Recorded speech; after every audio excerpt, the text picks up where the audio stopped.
New England and the Jets. And I don't want to beat the Jets up because ESPN does enough of that for everybody. So we're not going to focus on the Sanchinator and the Tebow situation because that's a moot point. I want to ask you, how do the Jets win this game? How do the Jets win this game? How do the Jets win this game? Well, it's going to sound ridiculously repetitious, but they need to ground and pound to beat New England. They need to keep Brady off the field. And I will say, no Gronk and Aaron Hernandez at about 80% will make very interesting situations out of this New England offense.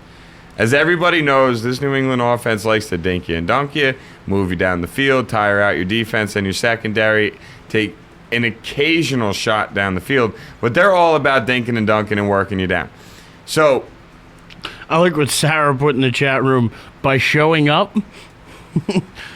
I like that, Sarah. It's a good way to win. Yeah. That's it. You know what that is? That's a very good start on how you would win the game. You got to show up or you ain't got a shot. Now, are they going to win this game? I don't think they stand a shot in hell. I don't. I do think that. So you raise the Jet fans up only to sweep the rug out from under them. I think the worst part for Jet fans is this is going to be a game that they're not going to lose until the fourth quarter. I think this is going to be a very, very good football game. I do. I think this is going to be similar to what you've seen out of the Jets back when they made their 2 AFC championship games, where it's tight, it's close. Brady's frustrated on the sidelines. Belichick's got that dumbfounded look like, I can't believe what I thought was right isn't working. I always love that about him, by the way. The fact that when his game plans don't work, he's just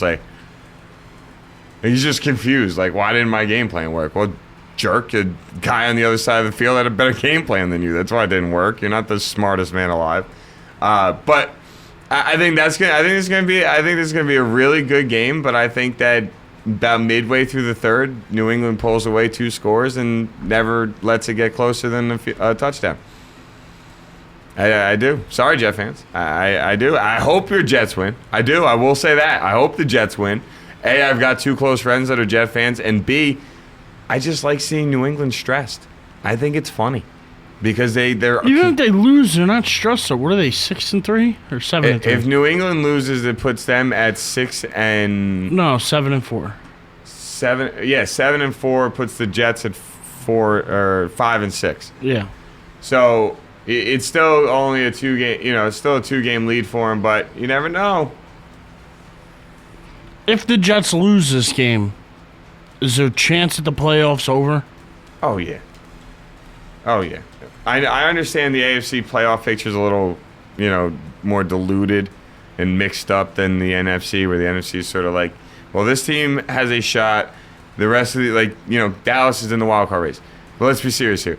The Dallas Cowboys or Giants are only making the playoffs if they win the division. I don't think either one of those teams ends up pulling out a wild card unless they hit the 10-win mark. I just came up with a really fun idea for Friday, by the way. Yeah? Is this something we're sharing now, or we're going to surprise people with it? Or No, I'm going to talk to you about it over the break, and then we'll announce it after. Okay. But right. I don't know. I'm excited for the football games tomorrow. I think. Well, do you think the Jets have a chance to win this game? No. Okay, so we're on the same page with that one. I just don't think their offense is even without Gronkowski near as good as the Patriots' offense. The Jets' defense has struggled this year. They're not the same defense they've been the last few years, especially without Darrelle Revis. I don't even think it's close, honestly. I want to find a reason to say, oh, the Jets have a chance, but I really just don't see it.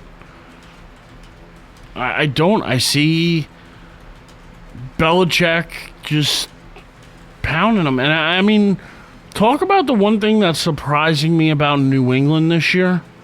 They are 5th in the league in rushing. Yeah. Dangerous if this team's Stephen Ridley has been running the ball really well. I like it. because it gives them a balance on their offense. So That they even have when not had losing, since Curtis even losing Martin. Gronk, it just means Brandon Lloyd's going to get more looks. Wes Welker's going to get more looks. Hernandez might be back, may not be back. I believe he's expected to play, but I think he's on a limited snap count. And a lot of people kinda don't thing. realize, but they have a lot of tight ends up there in New England. Before the season started, they signed Jake Ballard from the Giants, Visante Shanko. They have another kid who they just have that they've left. They brought in Kellen practice Winslow, but then cut him. They got Aaron Hernandez. They're not going to be as hard up as people think they are because with Belichick, a lot of things are scheme based, and somebody else can work into that. Yeah. I really don't think is there going to be a production drop? Absolutely, because the Gronk is just a beast. But I don't think it's going to be so significant that their offense is going to struggle because of it. Yeah, and that's the thing. I think their offense is not going to be as potent with no Gronk, but it's still the New England offense. You still have Wes Welker. You still have Brandon Lloyd. And let's be serious here. Mr. Julian Edelman may not be a big name, but it's not like the guy's bad. All right? He's not a bad football player. He's a pretty good football player. Now, how good of a wide receiver, that's different. But how we all say, Tim Tebow's a good football player.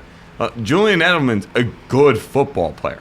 And, Belichick puts him everywhere. Play defense, play wide receiver. I want you returning kicks, this, that, and the other thing. So, I mean, that's another guy, he could end up making a big play in this game. I mean, he had the punt return for them, this past weekend?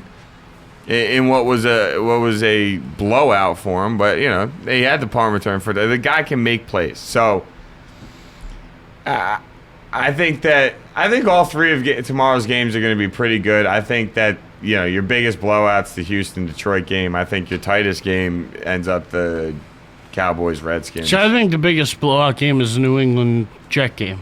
Really? You think they're going to blow them out, huh? See, I don't. I think that the Jets keep it tight until late. I really do.